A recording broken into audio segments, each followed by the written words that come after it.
ശബരിമല മതാതീത ആത്മീയതയുടെ കേന്ദ്രമെന്ന മുഖ്യമന്ത്രി പിണറായി വിജയൻ. ശബരിമല ആഗോള അയ്യപ്പ സംഗമം മുഖ്യമന്ത്രി ഉദ്ഘാടനം ചെയ്തു.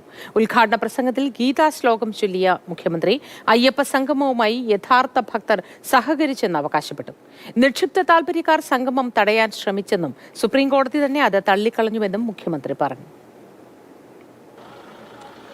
പമ്പയിൽ നടന്ന ആഗോള അയ്യപ്പ സംഗമത്തിൽ അടിമുടി നാടകീയതയാണ് ഇന്നുണ്ടായത്. അതിൽ നാടകീയത ഏറ്റവും കൂടുതൽ സൃഷ്ടിച്ചത് മുഖ്യമന്ത്രി പിണറായി വിജയനാണ്. ഇന്ന് രാവിലെ അദ്ദേഹം ഈ വേദിയിലേക്ക് എത്തിയത് SNDP യോഗം ജനറൽ സെക്രട്ടറി വെള്ളാപ്പള്ളി നടേശനൊപ്പം അദ്ദേഹത്തിന്റെ സർക്കാരിന്റെ 1-ാം നമ്പർ കാറിലാണ്.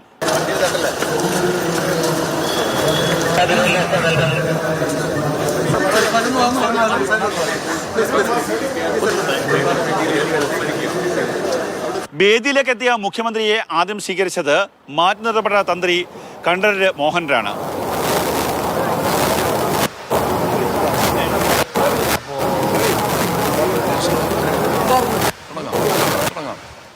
അയ്യപ്പന്റെ ചിത്രം ആലേഖനം ചെയ്ത ഈ ടാഗിന് സമാനമായ ഒരു ടാഗ് അവിടുത്തെ സംഘാടകർ മുഖ്യമന്ത്രിക്ക് കൈമാറി. അത് അദ്ദേഹം ധരിച്ചു. ശബരിക്ക് മോക്ഷം നൽകിയ ശ്രീരാമനെ ഓർത്ത് രാമായണ കഥ ഉദ്ധരിച്ച് മുഖ്യമന്ത്രിയുടെ പ്രസംഗത്തിന്റെ തുടക്കം. വിശ്വാസിയും അവിശ്വാസിയും തമ്മിലുള്ള വ്യത്യാസം പറയാൻ വേണ്ടി അദ്ദേഹം തിരഞ്ഞെടുത്തത് ഭഗവത്ഗീതയാണ്. ഭഗവത്ഗീതയിലെ ശ്ലോകങ്ങൾ ചൊല്ലിയായിരുന്നു ഇക്കാര്യങ്ങൾ അദ്ദേഹം വ്യാഖ്യാനിച്ചത്.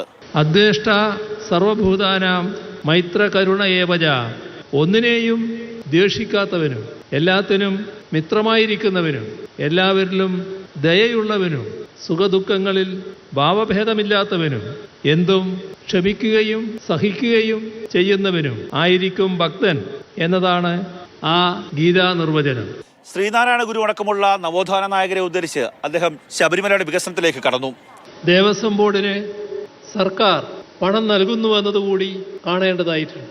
അതുകൊണ്ടാണ് താരതമ്യേന തുച്ഛ വരുമാനം മാത്രമുള്ള എത്രയോ ക്ഷേത്രങ്ങളിൽ ഇന്നും അന്ത്യത്തിരി തെളിയുന്നത്. ശബരി റെയിൽപാത നടപ്പാക്കുമെന്ന മുഖ്യമന്ത്രിയുടെ പ്രഖ്യാപനം ഏറ്റവും ഒടുവിലുള്ള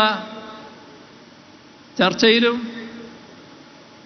ഈ പറയുന്ന 50% വഹിക്കാൻ സർക്കാർ സന്നദ്ധമാണെന്ന് അറിയിച്ചു. അവസാനം ഉപഹാരമായി ദേവസ്വം ബോർഡ് നൽകിയ അയ്യപ്പ വിഗ്രഹവും വാങ്ങി മുഖ്യമന്ത്രി വേദിയിൽ നിന്ന് മടങ്ങി. ക്യാമറമാൻ ഷാനാസ് പരീതിനൊപ്പം കണ്ണൻ നായർ, മാതൃഭൂമി ന്യൂസ്, പമ്പ.